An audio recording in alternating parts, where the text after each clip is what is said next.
Thomas Sankara, Patrice Lumumba, Amilcar Cabral, Mehdi Ben Barka, Rouben Oumniobé. Leur point commun, ils sont tous africains et ils ont tous été assassinés. Quand on regarde bien, les pays africains ont connu un nombre important d'assassinats politiques entre les années 50, 60, 70 et 80, commandés notamment par les gouvernements occidentaux. Je pense notamment à ceux des États-Unis, de la France, de la Belgique, du Portugal, de l'Angleterre, et bien sûr par leurs adversaires politiques africains. Imaginez juste 2 secondes ce qu'aurait été l'Afrique si ces personnalités et d'autres n'avaient pas été assassinés. L'Afrique aurait été le Wakanda.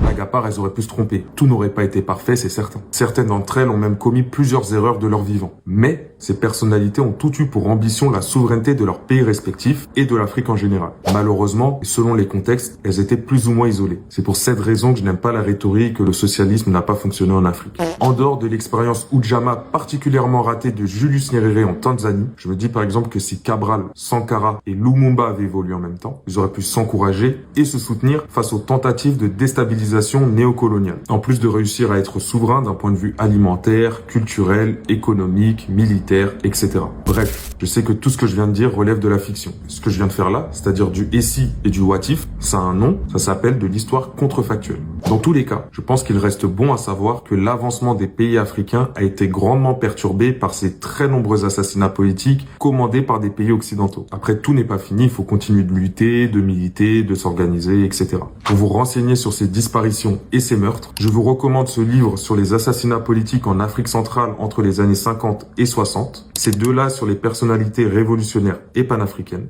Pour avoir d'autres références, vous pouvez voir en bas dans la description.